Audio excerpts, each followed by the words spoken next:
Where's me? I've just dropped my 100th video on this channel, and to celebrate, I want to give you the chance to win this Tamiya t-shirt, but a little more on that later. So g'day guys, I'm Clayton and this is Workbench Hobbies, and I'm freshly back from Japan. So apologies for this video being a little late, but I wanted to share with you the releases I saw in May that caught my eye in the hope that it might show you something that you may have missed. But just quickly before we start, Richard Wesson, where are you, mate? You've won yourself an airbrush and I'm still waiting for you to get in touch with me. So make sure you reach out because that airbrush is just waiting to be used. But let's not stall any longer, let's get started. We probably didn't need another Tiger, but before you all start screaming at me, let me explain. I've snuck this one in at number 10 because I believe rifled model kits are setting a new standard and are just getting better and better with each release. But more than that, and I have mentioned it on a previous new release video, I like the way rifled models are introducing different boxings. And they did this, I have mentioned this, they did this with the Sherman a few months ago. So you can get the option with a full interior, you can get an option with the premium set with all the bells and whistles, or there is just a standard version you can choose as well. I really like having those options, and it just means that as the modeler, if you don't want the kit with the interior, you've got the option to buy it. You don't have to spend your money there, you can spend your money elsewhere. I really like that philosophy, and I really hope that one's a winner for rifled model. A little bit of an obscure one here, and it's a Soviet tugboat of all things, a BMK 150, and it's from Armada Hobby, and it's in 1/72 scale. I think in a past life I must have been a nautical modeler because there's something that attracts me to these support craft or torpedo boats or U-boats, anything sort of water-based like that, I just seem to be drawn to, and that's why this one has made the list. This BMK 150 was a little Soviet Cold War era mobilized tugboat, if you like. It's got the wheels on the side that would come down so it could be easily towed and deployed.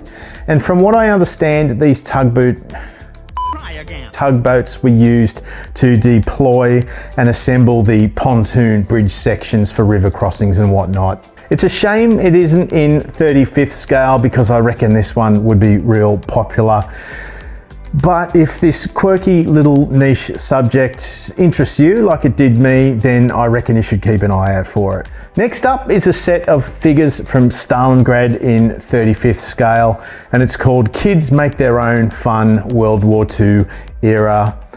I like this set because of the dynamic poses. I like it's a multiple set with multiple figures, but you don't have to use all the figures together. You could easily pair them off even into individual figures to help tell a story.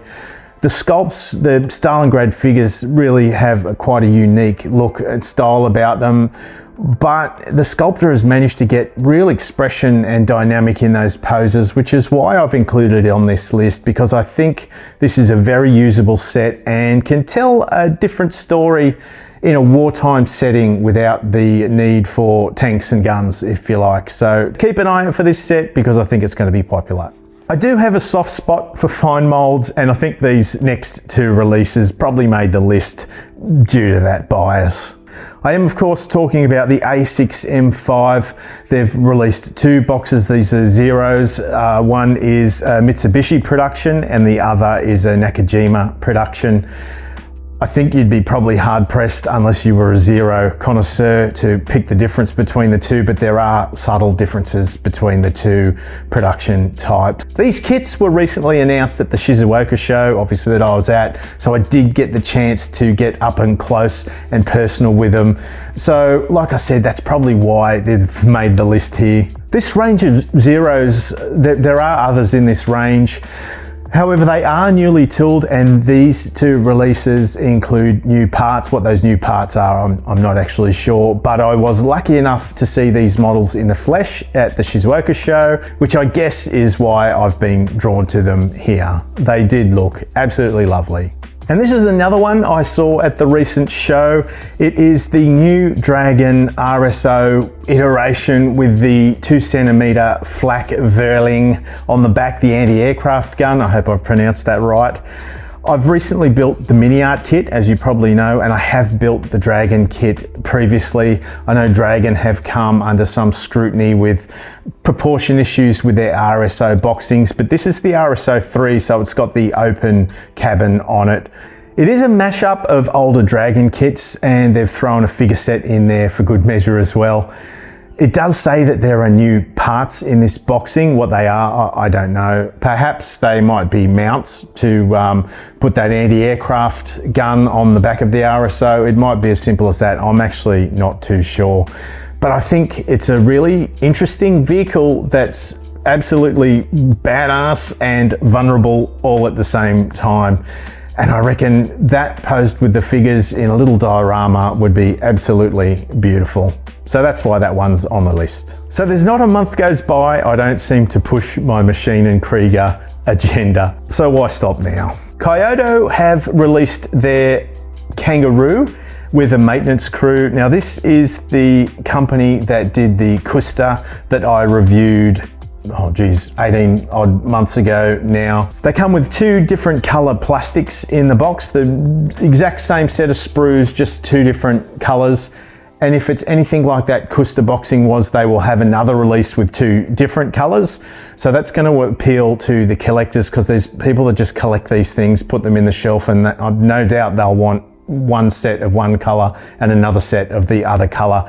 So if this Machine and Krieger universe interests you at all, like it does me, you will be able to buy these from places like HobbyLink Japan and all the Japanese distributors. And if you're lucky, they might find their way to your country. But they are available, they will go quick. Machine and Krieger stuff always does, and the runs are always limited. But this one will be going on my buy list. Gecko Models announced their Spartan in May. Now, from what I know, this is the first time the Spartan has become available as an injection molded kit. I know Accurate Armor had released these kits before, but they're rare, very hard to find, and this is just a completely different beast. This kit is a Ukrainian vehicle, so there'd be nothing stopping you pairing this with some of the other interesting releases out around that conflict that are available. It's an interesting little vehicle, and this release may open up the avenues for Gecko to explore more variations on that base vehicle, so watch this space. And just quickly, can I ask a small favor?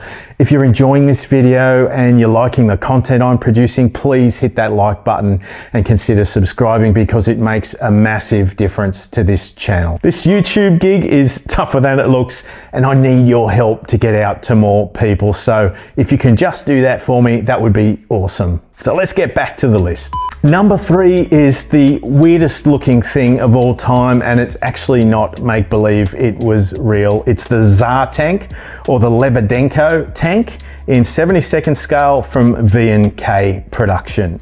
I remember the first time I actually saw this tank online, and I thought it was a figment of someone's imagination, just a what if that somebody's concocted out of the back of their mind, out of a bad dream. But believe it or not, this TSAR tank made it to the prototype stage but failed to go into production. Its front wheels had a diameter of 9 meters, and it was designed to be able to roll over the trenches of World War I. The thing was massive and suffered from power and weight issues, as you would imagine. It is an interesting part of history and a real conversation piece. This is still a very big model in 72nd scale. It's just a shame that Copper State Models never went ahead with their 35th scale version of this Lebadenko tank, because that would have been absolutely awesome. Now this release actually I saw, but it snuck through on my trade day Shizuoka video. I saw this model on the table and I wanted to go back and take some better photos of it because it looked so awesome, but unfortunately I got sidetracked. The model is from a manufacturer called Hobby Japan, which I'd never heard of until I'd been to Japan itself. This is a model of the S-Tank, the Swedish S-Tank, or the, I won't even try and pronounce it, Stridsvagn 103.